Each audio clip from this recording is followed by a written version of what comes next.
Man, oh man, am I as excited as a virgin on prom night.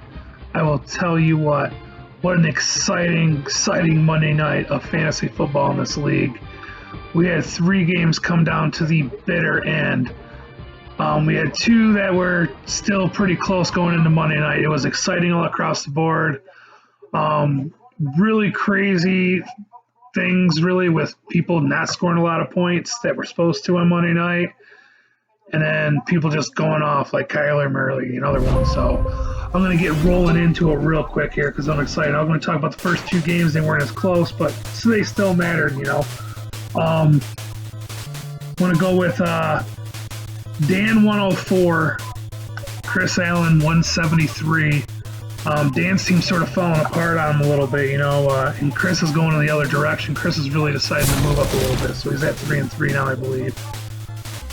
The other game, of course, was Titty Shakers 182 and myself 150. I'll tell you what, it was a little closer than that, even though Kyler Murray just completely blew up, put me out of it completely. But I was thinking I had a chance. The crazy part is I almost pulled off a 70-point comeback with Kyler Murray in the other one, and I fell short on that last Dallas touchdown, which fucking blows by like 1 point. But needless to say, got them 2 out of the way. My team's starting to fall apart.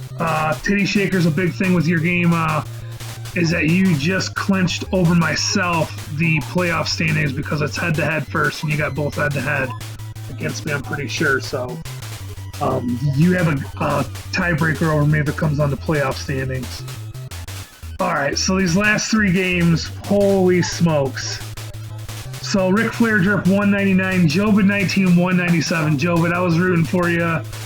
I was hoping, you know, you'd pull it off, but it just wasn't enough because your Bills defense just started bleeding all over a little bit. Before you know it, they're down to hardly any points, and he held on by 2. But, you know, just to think a sack or even 2 sacks and an interception would have done it for you. Golden Tate really killed you this week, that's for sure. You got a pretty good team if you pay attention to it, but tell you the truth, truthfully joking, I don't know if you exist. I know I emailed to you. It could be trade just playing a doppelganger account trying to have 2 teams. I'm just joking. I really know it's not true, but you haven't talked any shit, said anything, so good luck to you. You're still in it. You're only a couple games out of it, but that was a fucking ball breaker. That was a hard loss there. Next game. Let's see here. The next game would be the closest game of the week I want to talk about is Jacob Miller's team, 171.3. Creighton, the undefeated team, goes down 171.2. A tenth of a point. Came down to it, you know, watching Zeke Elliott struggle and Christian Kirk goes off. It's the complete opposite of what you expected. And, you know, coming down to the nitty-gritty and Zeke Elliott fumbling all them times. It's crazy, but he wasn't able to pull it off. They pulled Zeke Elliott at the end. Pretty much deflating. But Trayton still has a top record. His team's still doing pretty good. He's very consistent. Huge win there. You know, this is a big week. You think about it, this is basically the halfway pull this week, you know, coming up. And then the one I want to talk about, I want to spend at least a couple minutes on, plain and simple. Buddy's Ballers gets their first win over RDK with the sloppiest score I've seen in a long time of 108-97. Holy cow, what a barn burner. What a barn burner. Buddy's Ballers looked like they didn't really have too much of a shot coming into Monday night. Pat Mahomes has a decent game, but, you know, it wasn't high scoring. And next thing you know, it came down to Amari Cooper versus DeAndre Hopkins, which everybody predicted DeAndre Hopkins would have a way better game. They both have 2 shitty games, but Cooper has a better shitty game, and Buddy's Ballers ends up pulling it off. It's a huge win, but really I want to talk about Randy, who talked so much shit at the golf course over like the 30 seconds that I talked to him about how he put up 242 and his team's the shit, and that he's back, waiting you see, and then his team completely takes a dump. So I got something for you. Hold on.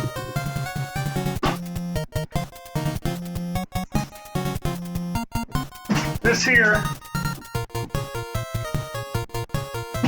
it's a life-size box for you because Buddy's Ballers put you in a fucking body bag this weekend. I'll get one for your brother too, so you both can fucking send one. But holy shit, you talk so much shit, you're so good. Your team's fucking garbage. It is truthfully garbage. You need to think about making moves. You had a nice comeback, 242. Woo! Luckily, you're still in it because nobody's fucking out of it. But holy smokes, you thought your team was stellar and spectacular, putting up 242 points. And then you put up 97. You didn't break 100. Which one's more impressive? Not breaking 100 or literally putting up 242? We'll see in the long term. Like I said, next week, week 7 is sort of like the middle of the pack here. So this is a big week coming up. Once again, every one of them is pretty big, but everybody's pretty tight except the top 2 teams in the divisions. They got a little bit of a cushion right now. But all of a sudden, it's like I said, we're halfway. We'll see what happens. Nobody's out of it. Injuries and COVID has been crazy. So far, so good, I guess, but we'll see what we got. But holy shit, what a night. The game sucked. Fantasy-wise, I've never seen no shit like that. Watching them come down to the nitty-gritty in the very end was insane. So everybody have a good night. Randy, you fucking suck. Ryan, I'm going to put you in there too. So hopefully, Ryan, you watch this and realize you suck too because you let your brother do all your speaking. So we'll see what happens. Peace.